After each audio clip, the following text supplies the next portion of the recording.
Halftime Pizza and FightSaga.com proudly present War a Week Radio with 5-decade fight trainer James Gogue.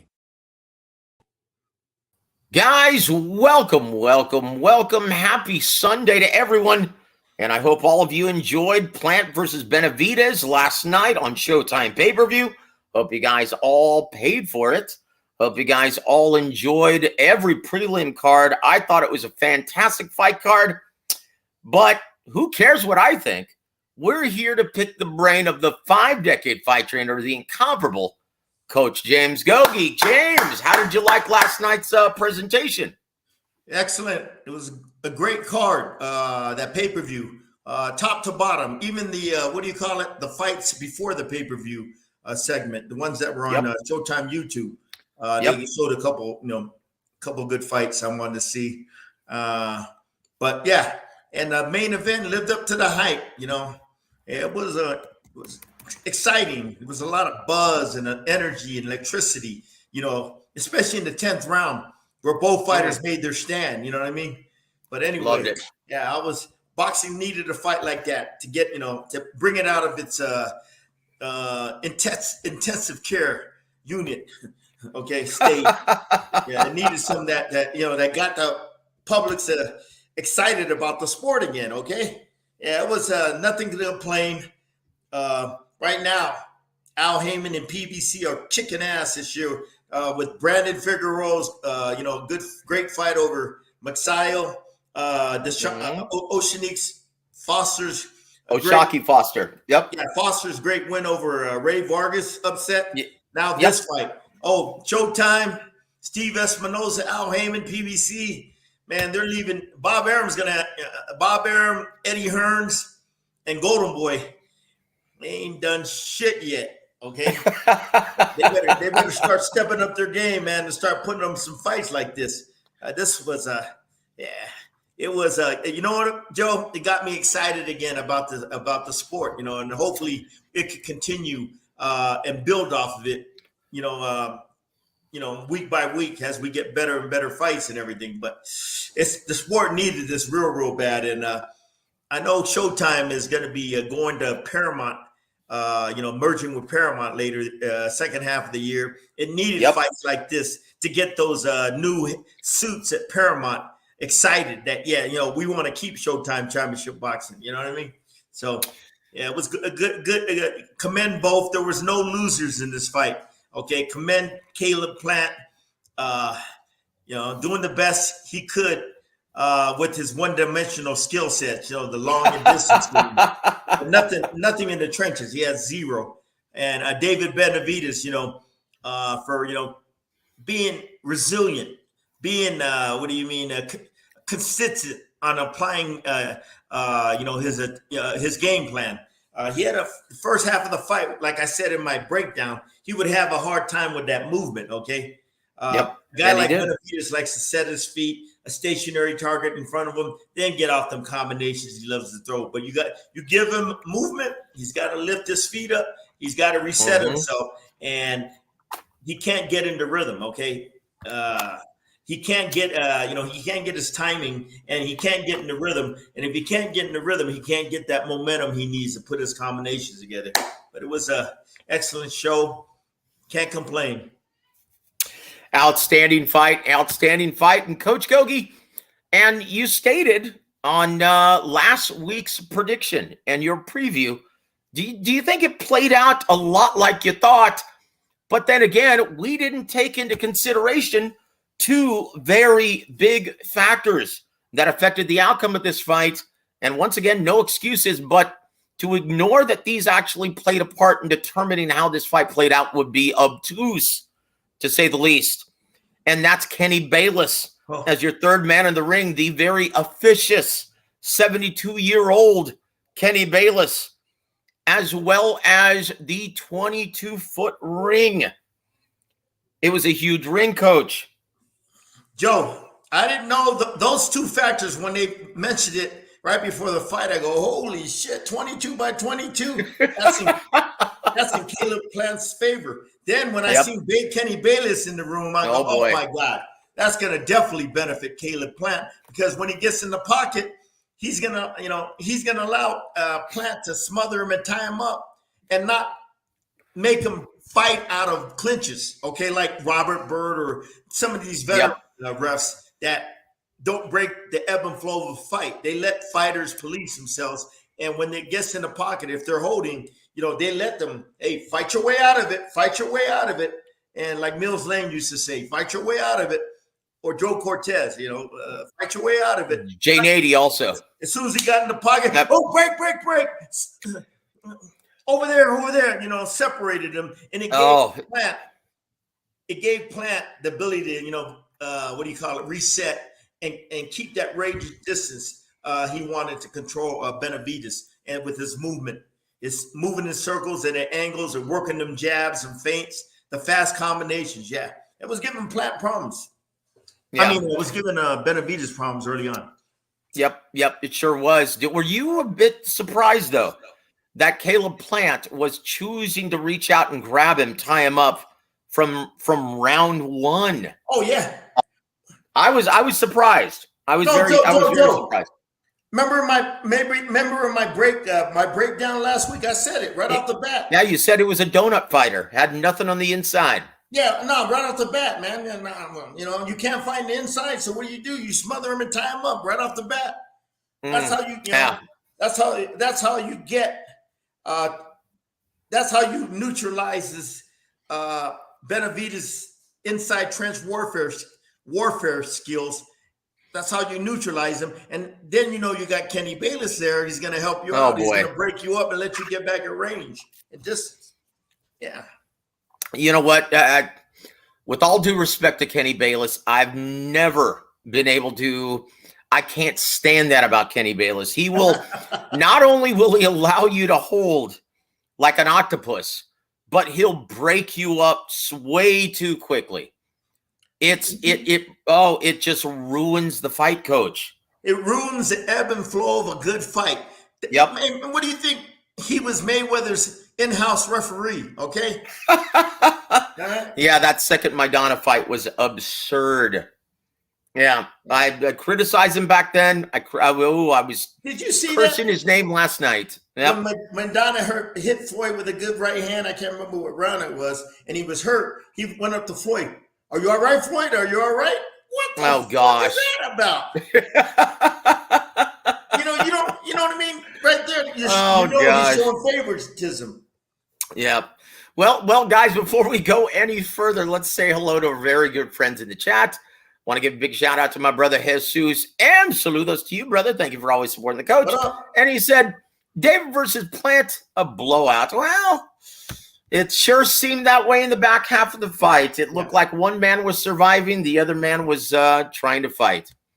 Tell you what, also give a shout out to my brother H Money. He says David Morrell will beat David Benavidez. We'll ask the coach all about that after we finish actually previewing or reviewing last night's action. And he says, Dave Morrell, the best super middleweight in the world. Well, Coach Ronnie sure thinks so. We're going to talk to Coach Ronnie about that this Tuesday as well. Also, he says, Jesus Hem says, Jesus Ramos, too big, too strong, inexperience for a young boxer versus a poor resume, Joey Spencer. Credit to Joey fighting back, but was outclassed.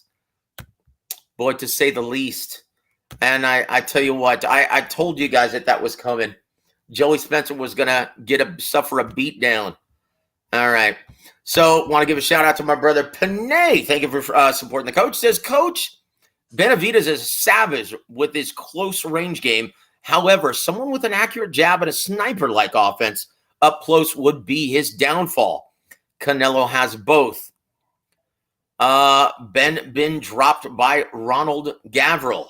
Canelo has the ability to fight in the pocket, and not only fight in the pocket, counter off Benavidez' mistakes in the pocket. Canelo has the power to get Benavidez' attention. Canelo is a creative combination puncher in the pocket. Okay, he mixes it up. Canelo is a devastating body puncher in the pocket. Okay, Canelo rolls and counters in the pocket beautifully. You know what I mean? David Benavidez will meet his match if he tries to bully Canelo. Okay. Well, Well, dude, let's hope we get to see it. And it's more David Benavidez, who's a savage in the pocket. This is, you know what I mean? Because his brother can't fight like him in the pocket. It's more like his natural ability, his natural instincts, his natural talent is built to, you know what I mean, mano a mano and everything. You know what I mean? Let's hope we get to see it. And once again, you've got a very, very wise response to all of this. And I'm going to announce, and it was announced from Michael Benson, right? He said WBA president Gilberto Mendoza has suggested that WBC mandatory David Benavidez should face WBA mandatory Dave Morrell Jr. next, with the winner to challenge Canelo Alvarez for the undisputed 68-pound crown. Gogue, what was your response when I told you this earlier? I laughed. Gilberto Mendoza ain't going to call the shots for Canelo. He's the man in boxing, okay? All right? He gets to pick and choose who he wants and everything. If he wants that fight with Benavidez, well, so be it, okay? So be it. That's it. That's it. And let's look. And in your honest opinion, is a fight between Canelo and Benavidez a bigger fight than a rematch with Dimitri Bivol at this time? Oh, hell yeah. There it is. Fight by Benavidez put him on the big stage. It was a fight on the big stage, and he delivered. It was a spectacular victory, especially round 10. Like I said, when they were both going toe-to-toe and the whole crowd was standing up and there was energy and electricity in the building. It reminded me when Riddick Bowe fought Holyfield the first time. I think it was round 9. When he got hit by that uppercut, everybody just went berserk.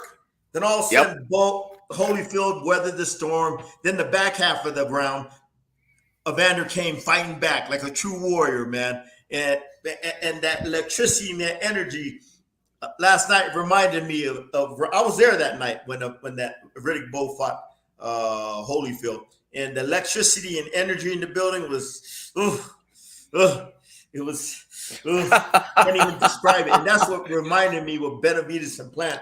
When they were going at it, both were digging in, both were trying to make their stand, okay? And both were sucking it up. And, you know, and both the crowd, boy, they just got behind the fighters, man. And it was, that's what makes boxing great, Joe, okay? All right?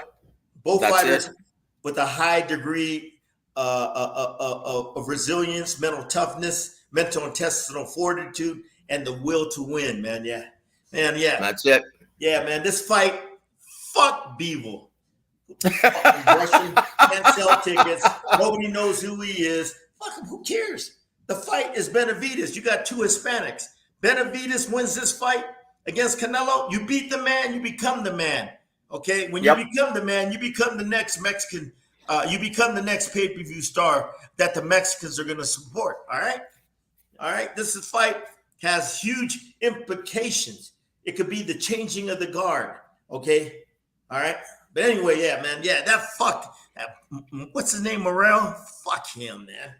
I mean, who cares about him? Nobody knows about him. The guy fights once a year, twice a year. I mean, you know. Yep. And he's got a big following in Minneapolis or was it St. Paul? Oh, wow. 4,000 people over there. That don't mean shit. Well, PBC is planning on, they really believe in Dave Morrell Jr. to be the next big thing coming out of 68. And keep in mind, it's 75. Keep in mind, he's a very young man still. Yeah. And he's in very good hands with Coach Ronnie Shields. But he's Mexican. All right? Nope, he's not. He's Cuban. And he support that guy. What nationality is he? Cuban? He's Cuban. Yep, he's a Cuban exile. Well, Cuban fighters got a big following in the States. None. Zero. Yep. But they do believe in him, and he's going to be taking on someone in the co-main event of next month's Gervonta Davis versus Ryan Garcia super fight. Okay. So that's going to get him a lot of exposure. Yep. Yeah, but nobody's going to give a shit about him. If you ain't the main event, they want to see Ryan Garcia and Tank Davis. Shit about that guy. That's it. Oh, I can't. I ain't questioning his talent. You can see he's very talented and everything, but man, you gotta have more. You gotta bring more to the table, man. All right, he ain't marketable enough. You know what I mean? Well, we'll see. We'll see what happens. But I like their treatment of him, and boy, I tell you what, I can't wait to hear how you preview that one, Coach. Once again, let's go back to our comment section. Want to welcome JD Spades to the show. Thank you for supporting the coach on this fine Sunday. Also want to give a shout out to my brother Carl, the Crocodile Hunter Hansen. Salute Joe and Coach Gogue. Tim runs Detroit. It's good. It's good to see you rallying behind your fighter, my friend. Yeah. Also want to give a shout out to my brother G Funky. He says greetings, Joseph and Coach. Greetings to you, brother. And if you haven't already, guys, please go subscribe to G Funky Boxing. He had a nice fan-driven commentary earlier this evening. It's beautiful. I laughed many times during that broadcast. So, guys, go check it out after the show if you haven't already heard it. Oh, geez. Also want to give a shout out to my brother Outlaw. He says, Plant took a beating. Surprised they let him out for the 12th. Oh, man, look, it's boxing, man. He's a fighter, guys. He's a fighter. Yeah, he's a fighter. Yeah, he's in the 12th round. He came back trying to turn the tide. Okay, trying to going for the knockout, basically. You know what I mean? Yep. Look, Stephen Breadman Edwards. You know what? He credit to him, right, for urging this man to finish strong. He didn't want him to. Didn't want to throw in the towel. Let him finish the fight. And guys, this is why they train so hard. Okay. So they can take this kind of punishment and be resilient, follow through with the fight, right? And he says, Kenny Bayless needs to retire. Yes, he does. G Funky's. Let's hear it, sir. Hear a story? Let's hear it, brother. When I was fighting amateurs in the 80s, Kenny Bayless refereed one of my amateur fights. That was damn near 40 years ago. That's how long I know. That's how long I know Kenny. That's how old he is. Referee when worked his way through the ranks. Yeah, back in the 80s when I was fighting amateurs, I fought in Vegas, I think one or twice, I can't remember. And Kenny Bayless, I remember he was my referee. I don't forget that. Wow. Yeah. Wow. Well, he needs to be put out to pasture. Yeah. Look, Kenny, your days, you've seen your best days, brother. Your best days are behind you within the sport of boxing. You got nothing left to prove to anyone. Please do the sport a favor. Okay? Start watching it from the sidelines. You don't need to be in the ring any longer. Okay? My brother G Funky says, yep, Plant got annihilated and Bayless should be fired. Very competitive fight, I thought. Until it wasn't. But give a shout out to my brother Peter Von Arx. Cheers, Joseph and Coach Gogue. Cheers to you, my friend. Thank you for supporting the coach on this fine Sunday, my brother. Stop projecting. Welcome to the show, sir. He says, my man, what's up, Joe? What's up with you, my friend? Thank you for being here with us and celebrating this brilliant post-fight. What a show they put on. Peter says also, Coach, Plant fought smart. He just couldn't hurt David. And you said that could be a factor in this fight. Oh, that was the main factor. If he can't hurt Benavidez in the first 4 rounds, he ain't going to be able to keep him off him in the back half of the fight. When you're fighting a bully, Peter, you got to punch in the mouth, get their attention, and put some fear into them. And if you don't, the bully's just going to keep on marching forward until he gets you to be a stationary target. Then he'll take your lunch money. Yeah, it's a game about fear and respect. That's what the boxing business is. Yeah. Yep, and you know what? To exactly what you're saying, Coach. That's exactly what makes Benavidez versus Canelo such an intriguing matchup. That's it, guys. That's what we need to see at 68. To handle what that heat Benavidez is going to bring to him. Okay, I don't think Benavidez is going to be just marching forward. With no regards for defense against a guy like Canelo. A natural counterpuncher. A natural inside fighter, a guy with great defensive skills at close range. Yes. It's going to be a good man. That fight is the fight Canelo should accept the next, you know what I mean?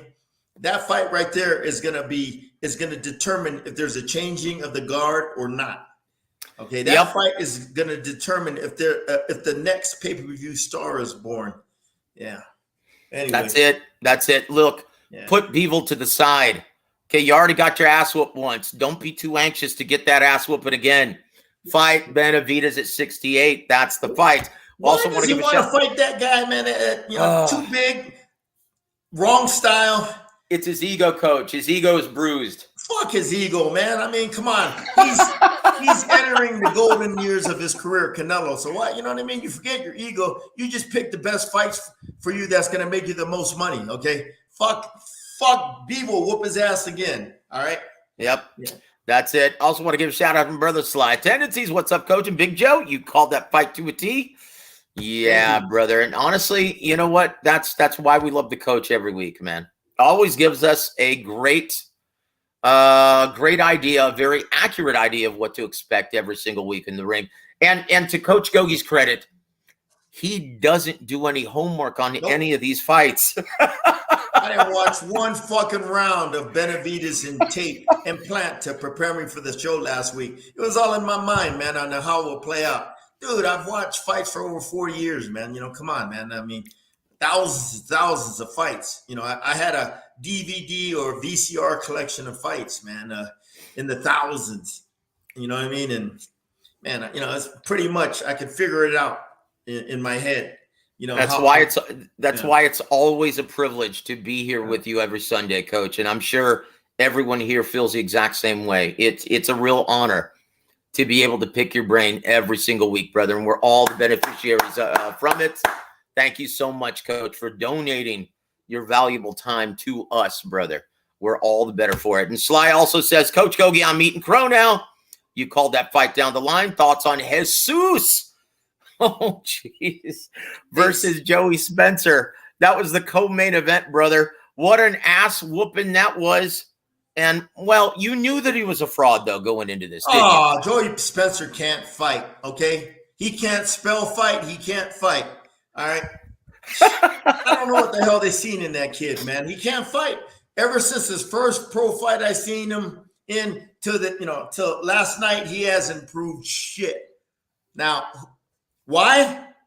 A lot of it has to do with the trainer not teaching him the skill set, not teaching him the skill sets when he was going through the 4s, the 6, the 8, the 10 rounders. Okay, you got to develop these skill sets. Okay, like fighting in the trenches, throwing different types of combinations, throwing different types of body punches, the angles, the head, everything, man. All the little things that you learn going up the ranks. So when you do get to that stage, you're a fighter that's equipped with all these weapons, all these tools, all these skill sets, and the IQ. Okay.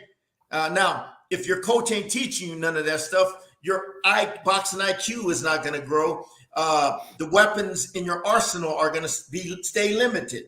And you saw it last night. He looks the same from the first fight all the way to his fight last night. He didn't acquire more weapons, more skill sets, boxing IQ in his arsenal to fight a guy like Jesus Ramos, who's nothing special. He's just basic, strong, comes. It's right in front of you. Come on, man. If you got the skill sets on how to fight a southpaw that comes right at you, okay, what do you mean? You can make the fight so much easier instead of just standing on the rope squared up like this and taking punches. Oh boy, you know what I mean? If you know how to work angles, if you know how to hit a guy like Ramos who comes straight forward and squares up, oh fuck, that's easy work. If you got the skill sets, you know how to fight a guy like that, that's easy work, man. But, so Jesus Ramos at 54. Would you like to see him again, and against who? He hasn't improved shit either, okay? Ramos, he ain't shown me like, whoa, that's a guy I got to see. He's strong, young kid, can punch a little bit, yeah. He ain't nothing special. He ain't got, you know what I mean? He's nothing special. Well, he definitely didn't need anything special to whoop Joey Spencer's ass. Is that what you're saying? Joey Spence, like I said, nothing against the kid. He's a total amateur. And it showed last night in the fight. And like I said, his trainer didn't teach him all the necessary things you need to learn when you're going through the 4, 6, 8, and 10s. Like I said, to become a well-rounded pro. See, once you get to that 10-round stage, you should become a well-rounded pro. You should be able to fight from long range, medium range, and especially when you get in the pocket, you got to know how to handle guys like Ramos. You got to know how to fight southpaw pressure fighters, or and do the things you need to do to dominate Ramos. But he did. You know what I mean? But anyway, it says that you were eating crow because you picked Plant to win. I guess so, Coach. I guess so, Coach. Oh, okay. Well, I will say this, Coach, going back to your assessment of David Benavidez' performance last night, what are some things he needs to, tighten up before he faces Canelo Alvarez? What are some of the things he needs to improve upon? Number one is jab. Make it more effective. He doesn't use it enough. He doesn't understand how important the jab is, why it's the number one weapon in boxing. Okay, you're going to need a good long rangey jab to control Canelo. His counter punching, keeping him at range and distance when you got to. Okay, breaking his timing, his rhythm to counter, stuff like that. You know what I mean? Setting up your combinations when you start hitting your guy with the jab. Breaking down Canelo slowly as the rounds go on. You know what I mean? Like Bevo did with his jab. His jab basically. As far as footwear, everybody was like, he ain't got to chase Canelo down. Canelo ain't going to run around the ring like Plant. Okay. So he ain't got to, you know what I mean? He ain't going to have that problem of finding Canelo. Okay. Okay. Canelo will be right there for you, honey, David. Okay, you ain't got to worry about him running. And you got to be able to deal with his high level skill sets. Okay. High level skill sets. His ability to punch in combinations creatively. His ability, devastating body puncher, sneaky uppercuts, rolling counters, his defensive skills in the pocket. Okay, it's hard to hit. Oh yeah, David. It ain't gonna, you know what I mean? You ain't gonna walk. It ain't gonna be no walk in the park. You're dealing with a highly sophisticated predator. But here's one thing about Canelo. You know, to me, Joe, he's had his best days. Okay, last year was his peak. Now it's over the next couple of years, he's going to start declining. Okay. Joe, man, the dude made so many millions. How hungry can this guy stay? That's a good point. How hungry can he be to fight a young guy that wants his throne? Okay. Yep. All right. How hungry is he? He's going to be. Okay. You know what I mean? Canelo's made millions, man. Oh, shit. He's got a big fat mansion, cars, money. He ain't got to worry about shit. You know what I mean? He ain't poor and hungry like when he was coming up, where he had that fire in him. Does he still have that fire to put himself into a tough training camp to fight a guy like this Benavidez? The skill sets are there and everything. All right, don't worry about that. Yeah, his spirits, but he's got a lot of miles on his engine and everything. So, but anyway, that's the fight everybody wants. Fuck. That's it. He brings nothing to the table. Fuck him. That's it. I echo your sentiment, Coach. Let's move on. We still have a lot of ground to cover, sir. Yes, sir. He works with DAZN and PBC. DAZN. That fight might be hard to make because it's two different networks. Okay.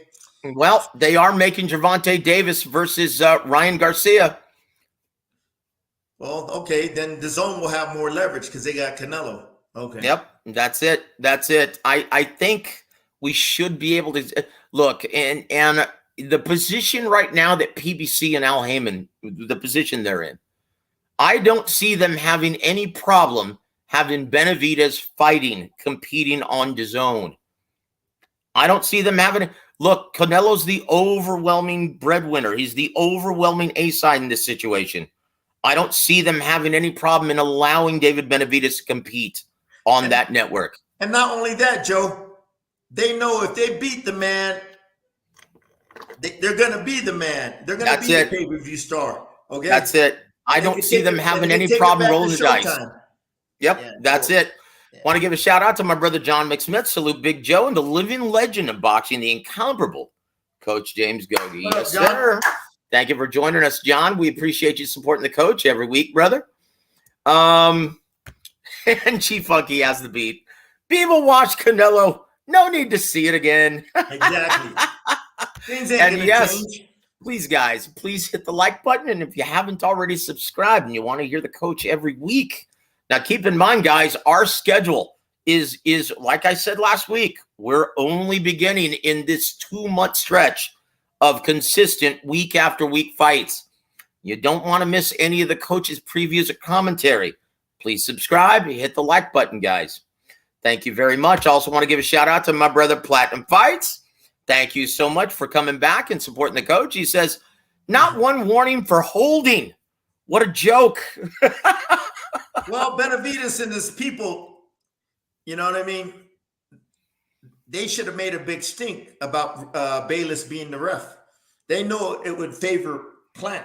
Okay, so yeah, well, if I had Benavidez and Bayless, we're not gonna have Bayless as a ref. We're gonna have Robert Byrd or some referee that ain't gonna put up with that holding shit. Okay, yeah, like Mark Calloy.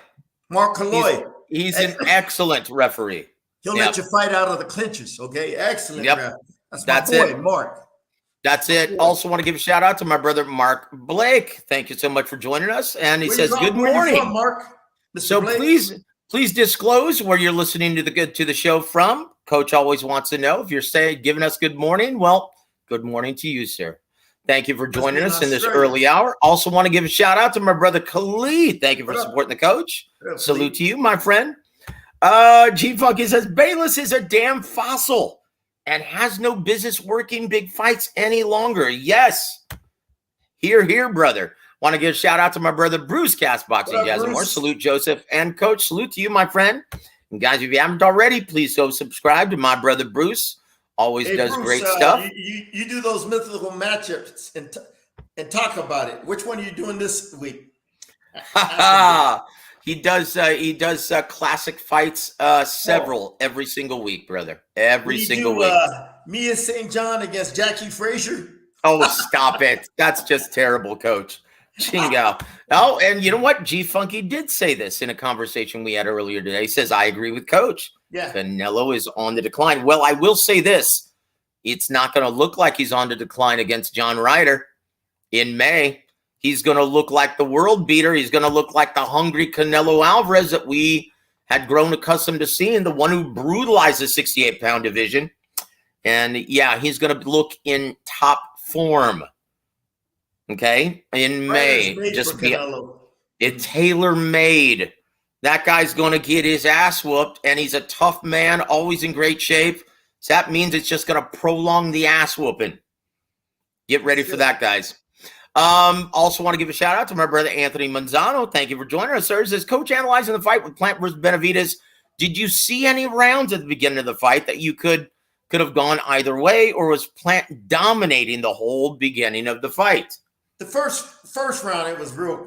Nobody did shit. Everybody's filling each other out. Then as the second, third, fourth, fifth, Plant started, controlling Benavidez from range and distance with the help of, Kenny Bayless.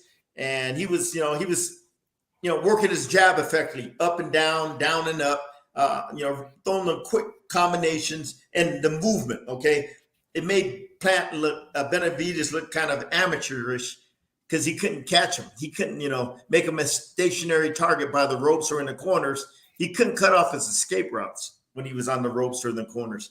And it made him kind of like amateur. Him chasing Plant all night, couldn't get off, couldn't do what he wanted to do. And Plant was just controlling that distance with the jab, boxing beautifully, effectively. Yeah. Yep. Yeah. Yep. That's it. Also, Sly says, hey, shout out from Ohio. Thanks for joining us, brother. The Buckeyes. Mm-hmm. They got your ass whooped by Michigan, baby. Oh, stop it. Michigan, Big Blue, baby. Jim Harbaugh. What a great game that was, man. Oh, don't rub it in, brother. Michigan went into the horseshoe in Columbus and dominated Ohio State. Oh, stop it, Coach. Power running game. My type of football, baby. Smash mouth football. Yeah, dude, don't pour salt in the wound, brother. What's the matter with you, man? That was a great game. Bruce says this, I will, Coach. In fact, I'll try to get you the hookup. That would be amazing to hear Coach Gogue's commentary on one of these classic fights, wouldn't it? Yeah. We'll see if we can set that up sometime in the near future, my friend. Anthony Manzano also says, shout out from the Florida Keys. Florida Guys, Keys, baby. We fought over there. Man, what's that? Key West, Florida? Yep, Key West, brother. What's it called, Joe? Key West, that's right. Yeah. Sly says, come on, Coach, hold on. I may be from Ohio, but I know that a Buckeye is a hairless nut. I tell you what, brother. Look, truth be known, my favorite franchise of all time are the Cincinnati Reds. I love my Red Legs, man. Yep. Love my Red Legs in baseball, man. So don't say anything else about Ohio, please. But, guys, we still have a lot to cover. We need Coach Gogue's thoughts on the decision that, gave Chris Colbert the big victory, controversial victory decision over Jose Rayo Valenzuela after getting his ass knocked down, spun around in round 1. The judges saw fit to reward Chris Colbert 6 rounds, 6 of the 10 rounds, rewarding Jose Valenzuela only round 1, 2-point round in the first, then round 3, 6, and 8. That's it. Coach, what were your thoughts on all judges seeing it the same way and scoring 6 rounds to 4 for Chris Colbert, 95-94 across the board? I was shocked like everybody else. I thought Valenzuela won that fight. Oh yeah. He was landing the harder shots the whole fight more consistently. He was backing up Colbert, okay? Just had more control the whole fight. Harder shots, cleaner, more effective punches. Shit. When they announced the decision, I was like, what the? Yeah, look, guys. It's almost like the judges at ringside forgot about your primary scoring criteria. Clean, effective, and consequential punches landed. That's your primary scoring criteria. And then if you can't determine who wins the round from that, then you go to either effective aggression or ring generalship. That goes at ring generalship, right? And so that is your secondary scoring criteria, but only if you can't determine who carries the round from clean, effective, and consequential punches landed. Okay, so once again, if you're a fan of the harder, more consequential punches landed, you had to favor Rayo Valenzuela in that fight. Coach, am I missing something here? Oh, you're right, Joe. I thought he won the fight, man. Without a doubt. It wasn't close. I thought he had control. I think there was a big separation. There wasn't a little tight window. It was a big separation where I thought he did enough to win the fight, but that's boxing for you, man. Fuck, you know what I mean? Well, look, once again, I may be a rare fan. I don't think so, though. Look, when I watch a fight, I like to see some impact. I like to see some heavy artillery being thrown. I appreciate the fight or the punches that have more consequence, have more an effect on their opponent, not patty cake. Yeah. That's it. Yeah. That's it. Yeah, you're right, Joe. You're right. So let's take a look then at the opening bout, Coach. Now, once again, this is your first, appearance. This is your first fight watching Cody Crowley from Canada. Undefeated welterweight against Abel Ramos, Jesus' brother. What did you think? Not much. Ordinary, not much. Aggressive. Tries to impose his will on you. The defense is poor. Not a really good, crafty, creative combination puncher. You know what I mean? Does the same shit all the time. Fights with a big heart, good conditioning, and wills himself. Imposes his will on you, but that's about it. It's not like, oh my God, I gotta watch him again. You know what I mean? Well, I thought it was interesting, Coach. Your biggest criticism was You know, he doesn't know how to throw combinations on the inside, even though he's an aggressive-minded fighter. Yeah. Once he gets there, it's just left, right, left, right, left, right.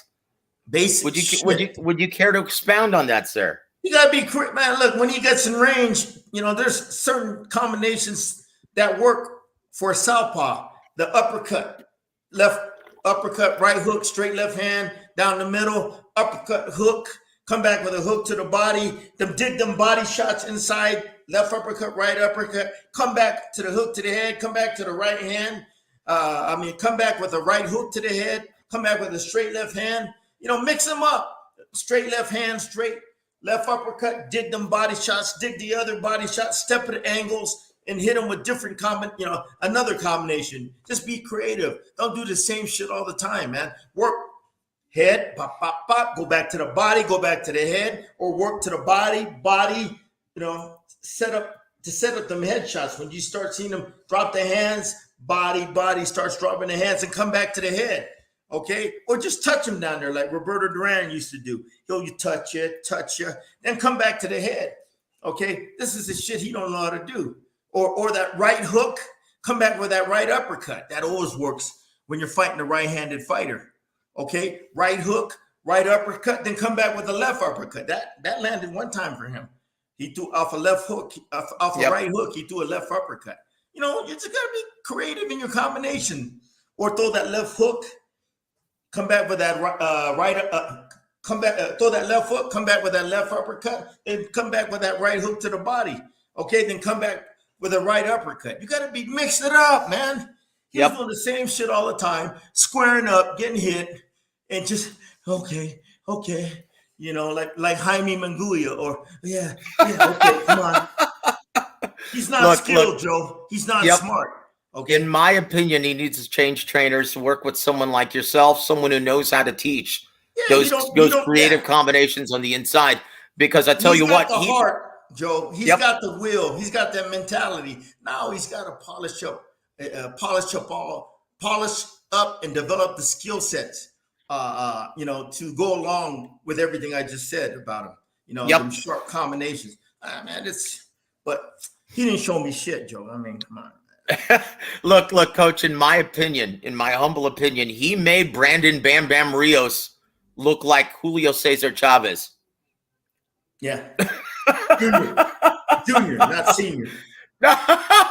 No. Cody Crowley made Bam Bam Rios look like a brilliant inside technician like Julio Cesar Chavez Sr. Hey, Bam Bam, Brandon Rios was good in the inside, sharp. That's what I'm saying.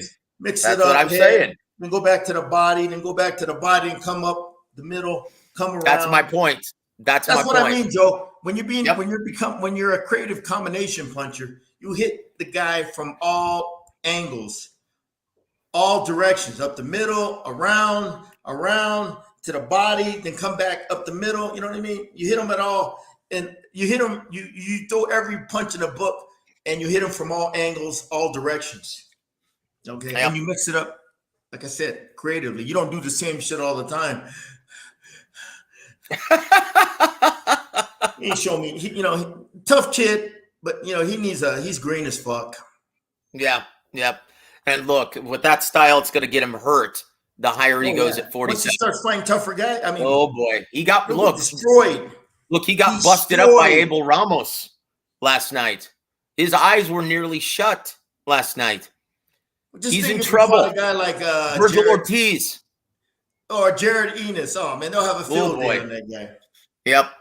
He gonna get his ass whooped. I like him because he's personable, humble kid. But man, he needs a new trainer. He needs to learn, man. There's a lot of stuff he's got to learn. Yeah. Yep. That's it. Now I've got to laugh at this, Coach. Did you hear Jesus Ramos's in that fight? The commentators kept on saying that he's a carbon copy of Antonio Margarito. Do you agree with this? Or are the announcers, they delusional by saying that? We're fucking delusional as fuck. Yes, he was not a carbon copy of Margarito. Margarito put his combinations together, baby. 5, 6, 7, 8 at a time, man. Fuck out of here, man. Come on. This dude ain't even nowhere near. Coach, that's what I'm saying. We need to get that gig. You need to do color commentary. I need to start calling these fights for Showtime. Man, these Because that's motherfuckers, man, just absurd. them guys that call the Showtime fights don't know shit. Especially, I was listening to the international feed and the YouTube. I don't know them guys' names, but they don't know shit. I'll second that, brother. Now Sly has the beat. He says, Cody's big, but he lacks power for his size, mostly just toughness. Yep, and it's going to get him hurt. It's got to get him hurt. Could you imagine fighting someone like Virgil Ortiz? Technique. If he had better technique, he would increase his power. All right. Yep. That is correct. And John McSmith, as a B, says, when Gogue speaks, McSmith listens. Thank you for doing that, sir. And once again, we all listen to Coach. And it makes us better fans, wiser fans. I'll tell you what, let's move on, Coach. We've got a couple big fights this week. During the day, April Fool's Day from London in the O2 Arena is going to be the return of the big man, the ticket seller in the heavyweight division, Anthony Joshua, taking on Jermaine Franklin in your 12-round main event. Coach, is this what Anthony Joshua needs at this time under a new trainer, his third different trainer in 3 consecutive fights? Yes. He needs a confidence boost, okay? He needs to get that feeling of what it feels like to win again. Yeah, it's a good fight for him. You know what I mean? I don't know anything about that Jermaine Franklin. Never seen him fight. But a fight, they picked Franklin for a reason, They think it's a good comeback fight for Joshua, to get that winning feeling again. Plus, you're starting off with a new coach, man, okay? Yep. It's like getting a new offensive coordinator when you're starting the season. Therefore, you got a different playbook, different verbiage, different lingo, and you got to learn his methods and his philosophy, what he's trying to teach you and everything. So, yeah, that's it. So that's going to take place this Saturday, April Fool's Day, from London during the day, and in the evening, Coach. From Tulsa, Oklahoma at the Hard Rock on ESPN Plus. It's a return of Robeisy Ramirez versus Isaac Dogbe. Good fight. In your 12-round main event for the WBO vacant featherweight title. Coach, I love this fight. I do too. This is going to tell me everything about Robeisy, okay? He's going to fight Dogbo, who's prepared by your buddy from DC, the trainer, Barry Hunter. Yep. Barry Hunter is one of the best trainers in boxing. Get your fighter mentally ready, spiritually ready, and physically ready to fight, okay? He's going to be in great shape when he's and confident coming into this fight.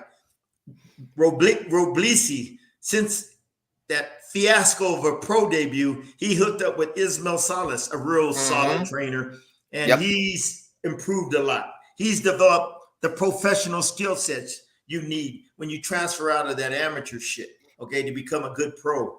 And yeah, it's going to be a good fight. Can he handle that pressure of Dogbo? Okay, that's going to tell him. But Ramirez got a shitload of amateur fights, okay? He knows how to adapt. When you got that many amateur fights, 2-time Olympic gold medalist, you know what I mean? You can adapt on the fly. On make those adjustments you need on the fly. That's why I'm giving it to Robeisy Ramirez to win the title, the vacant title. Yeah, it's going to be a great fight. It's going to be all action, guys. You don't want to miss that. And the co-main event, the return of another all-action fighter, Joet Gonzalez versus Jose Enrique Vivas in your 10-round featherweight special attraction. Yeah. Also loaded with prospects from Top Rank. The return of Tiger Johnson, Jahi Tucker, Jeremiah Milton, Abdullah Mason, Emiliano Vargas. Yeah, it's going to be a loaded card full of talent. A lot of good prospects. I like Top Rank. Yep, and there it is. So that's your card this Saturday, guys, April Fool's Day. Looking down the calendar, then the week after that, we've got the return of Ban Rodriguez versus Gonzalez. And then after that, we've got Joe Joyce versus Zhili Zhang. Then after that, we've got Gervonta Davis versus Ryan Garcia. It's a fight. And then after that, Amantes Staniones versus Virgil Ortiz. Good fight. These are going to be great fights coming down the pipe, Coach. And you know what? Honestly, this should be, if anyone believes that, well, is still sulking over Fury not fighting Usyk, get over it. Guys, enjoy the fights that are being made. Yeah. Who gives a shit about that other stuff? Yeah. Who cares? If people want to price themselves out of a big fight, screw them. We don't need them. Okay? We've got plenty of talent on the horizon, plenty of big fights getting made. Right? Our brother Anthony Mazzano says, back to the Plant versus Benavidez fight, Coach. It seems like the past few fights for Caleb, the gas tank has continued to be an issue. Is it a lack of discipline on his part or trainers not training right? Well, look, I love Stephen Breadman Edwards. Coach, do you think it's just his style of fighting? Look, when you run around and move around like that, you're going to waste a lot of gas, okay? You got to learn how to fight in the trenches, okay, to conserve your energy, to conserve your legs.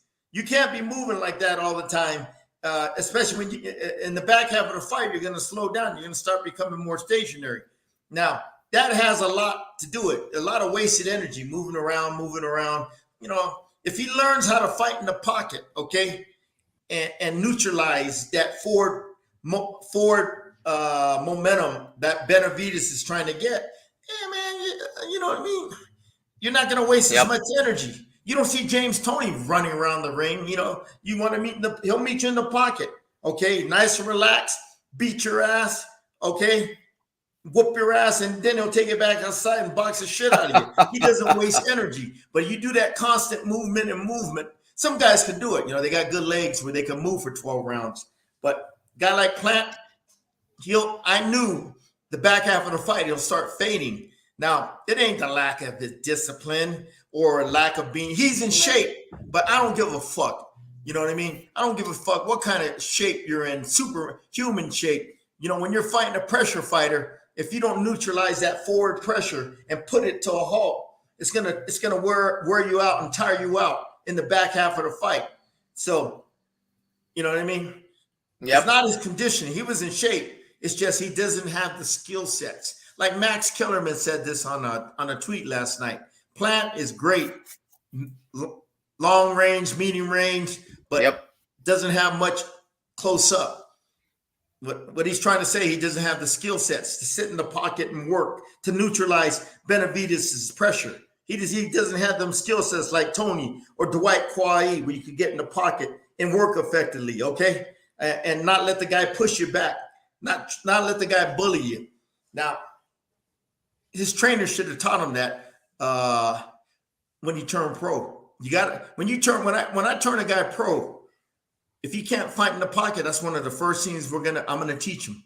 Okay, and it starts from the 4-round stage. So when he gets to the 10-round stage, he'll be able to handle 8-round stage. He'll be able to handle tough pressure coming at you. He'll be able to sit in the pocket comfortably and work.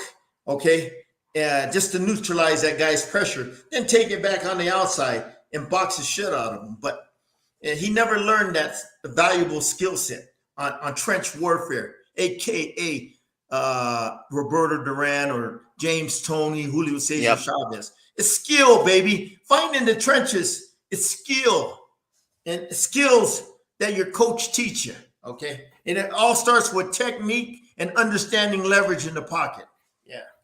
But anyway, it's not as like a discipline it's more the trainer's not teaching them. You know what I mean? How to fight in the pocket. And there it is. There it is. And Coach, I don't think you saw this one. This was last Thursday night from Canada. And he says, did y'all see Mabili versus Gongora? Hell of a fight. Yes, it was. Hell of a fight. But I tell you what, it exposed a lot of flaws that Mabili has in the pocket. Boy, tell you what, everyone's talking about him facing Morrell Jr. Morrell Jr. would whoop his ass, guys. Okay? Make no mistake about it. He's got a lot of work to do before he faces guys like David Benavidez, faces guys like Dave Morrell Jr. Okay?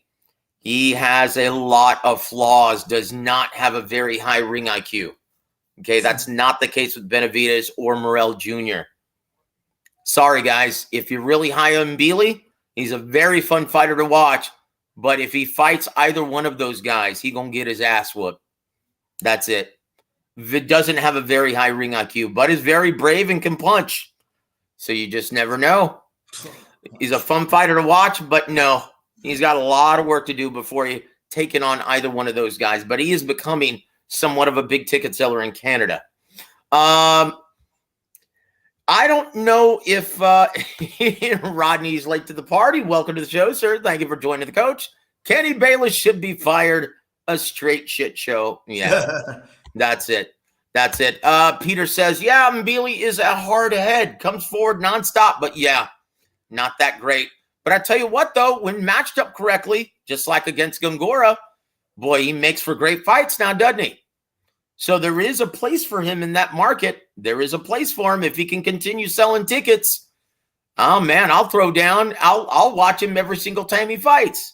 A fun fighter to watch. Just don't expect a world beater out of Mbili. Okay, guys? Mbili, that one trainer that trains all the good fighters in Canada? I'm not sure. No, Mark I don't Ramsey? think. I don't think it's Ramsey, sir. Yeah. Ramsey's a much better teacher. Yeah. No, I don't think so. I don't know if Coach saw this, gentlemen. He says, Coach, of what you saw in his 8-round fight, what are your opinions of Robert Garcia's nephew, Jesse James? And what would you want him to improve upon, and what did you like? I don't know if you saw it. Who's Jesse? No, Jesse Garcia. Jesse James Garcia, yep. Did you see any of the ESPN fight card, Coach? I didn't get to see him. I was so – look, Joe, one thing because if there's two good fight cards coming on at the same time, I pick one and focus on one. I don't want to go back and forth because it ruins my experience. Okay? That's it, guys. Back and forth. That's it. And once again, you cannot really focus on what you're looking at if you're switching back and forth, guys. Exactly. And once again, this record, Robert's nephew. I'm not sure, Coach. I'm not sure. But if Robert trains him, he'll be good because Robert knows how to develop fighters, and he's got great sparring in that gym to help the kid develop. So don't worry about Jesse, that guy Jesse. So let's close the show with this, Coach. Let's close the show with this. He says, Rodney says, I'm late to the show. What's good, Coach? Joe? Thank you for joining us, sir. Better late than never. And in case you missed any part of the show, it's available on demand. Just click the rewind. And he says, honest take, Coach. Does Benavidez need to fight Boo Boo Andrade or Charlo, or is he ready for Canelo now? Strike the iron while it's hot, okay? It's hot. He's hot right now, okay? Hey, what are the pay-per-view numbers, by the way? Find out. If he does great pay-per-view numbers, yes. All right, that's good. That gives him more leverage. Okay, I did great pay-per-view numbers, so I deserve a fight with you. Okay. We'll see. I mean, there was a lot of buzz surrounded this fight over the last couple of days. I have a feeling it did pretty well, but we'll find out. I'm not going to find out until next week. My guy, usually he needs a week to calculate all the numbers, to tally all the numbers. I'll be able to report what the numbers are this time next week, guys. Okay. And Sly says, yeah, did you see the Ramirez versus Comey beatdown? I didn't see it. I said, I was focusing on this fight. I had all my emotions and all my focus in this fight. This fight I wanted to see. I didn't want to see Jose Ramirez in a fight. I didn't think much of. No. Yeah. Look, guys, you already knew what the outcome was going to be, right? You already knew it. What's the point? This fight on Saturday from Showtime pay-per-view had a lot more intrigue, and there was a much greater consequence to the landscape of their division. Okay, this fight was meaningless between Jose Ramirez and Richard Comey.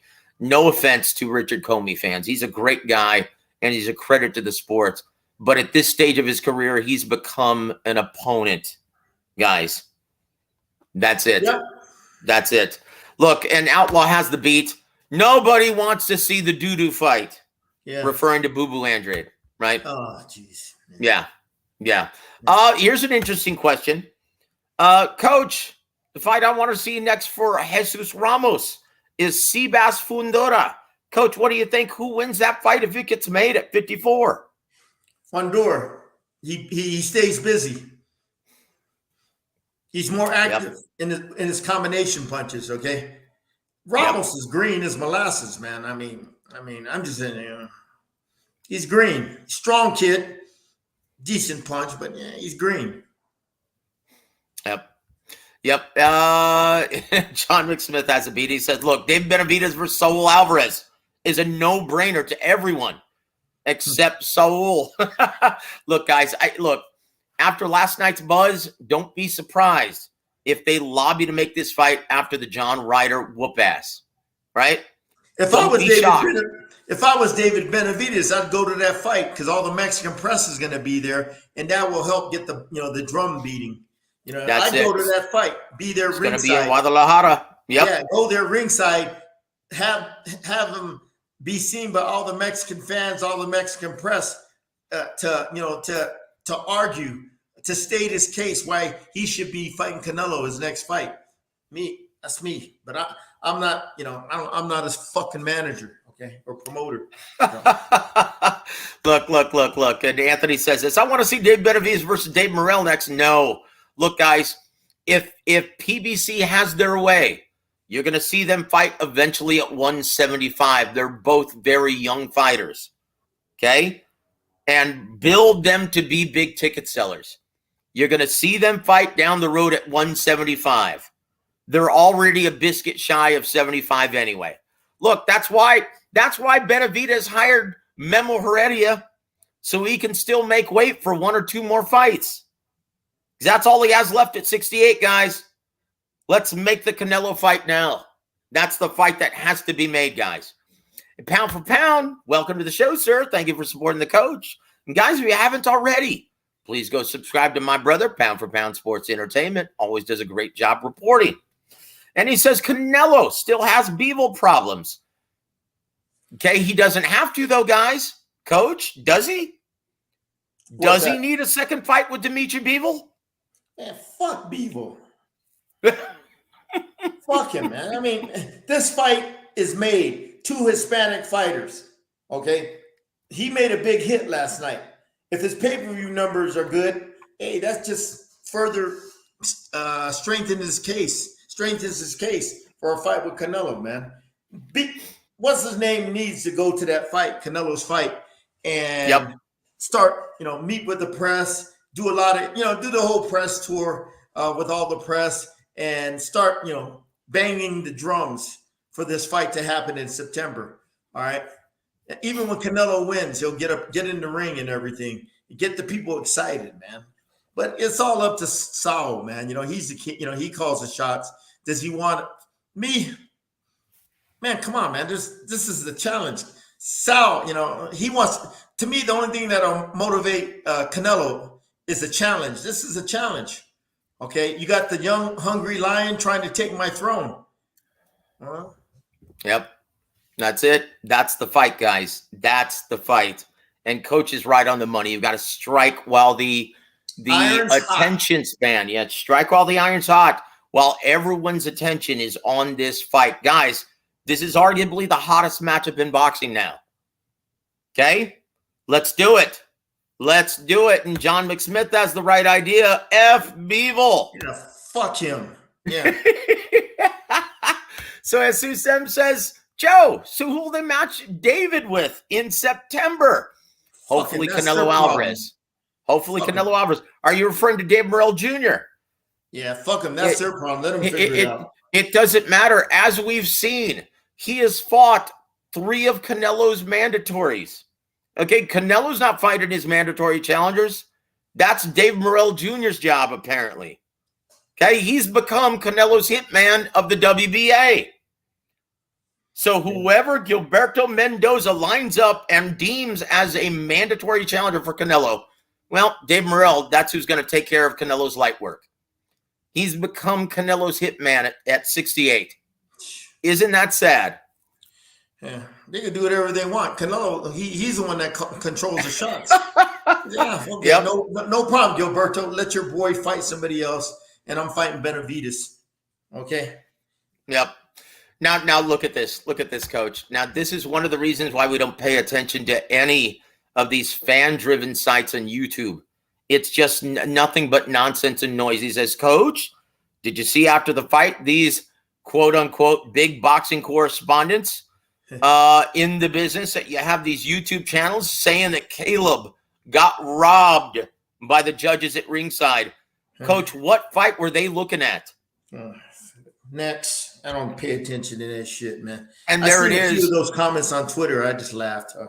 It's just nonsense, guys. Nonsense. Guys who were looking for Benavidez. Most of them are Canelo fans, looking to see Benavidez trip up before their eventual seemingly imminent showdown. Okay? That's it. Coach, it's already 66 minutes in. Let's go ahead and call it a night, guys. Yeah. I think you've done a brilliant job breaking down the action that we saw last night. And we'll see if we could possibly get you a big fight preview between David Benavidez and Canelo Alvarez later on this week. What say you, brother? Yeah, we'll see, Joe. We'll see. Okay. Let me see what my schedule looks like. Well, let's hope for the best. Keep our fingers crossed. What's that? Let's just hope for the best. Keep your fingers crossed. Because yeah. Let's see what happens and everything. You know what I mean? Because keep in mind, April 8th, we've got several big fights. Shakur Stevenson, he's fighting Yoshino. We also have the return of Jesse Bam Rodriguez versus Christian Gonzalez. We also have MJ Akhmadaliev, the return of him, defending his 2 titles at junior featherweight. We also have Raymond Ford versus Jesse Magdaleno. And we also have on Showtime, Sebas Fundora versus Brian Mendoza. So, guys, we have to talk about all of that next week as well. So let's, because this is such a intriguing matchup, let's see if we can get Coach back later on this week to give us a preview what he thinks about Canelo Alvarez versus David Benavidez. I would love to see that. I'm sure you guys would as well. But, Coach, you have any parting shots for our listening audience tonight? Thanks, everybody, for tuning in. Hopefully this fight last night propels boxing back into the public's eye and takes it out of its doldrums. And, you know what I mean? Just keep the momentum going. To get, to build the fan base back up. Indeed, guys. And once again, Coach, thank you for your time, sir. Always a brilliant job, sir, sizing up the matchups. And guys, once again, if you just listen to Coach Gogue, you know how to bet. Win some long green based on Coach's expertise and his coach's eye. But guys, that's gonna just about do it. On behalf of Coach Gogue, I'm Joseph Heron. You've been listening to War Week Radio. Have a great week, everybody.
Halftime Pizza and FightSaga.com proudly present War Week Radio with 5-decade fight trainer James Gogue.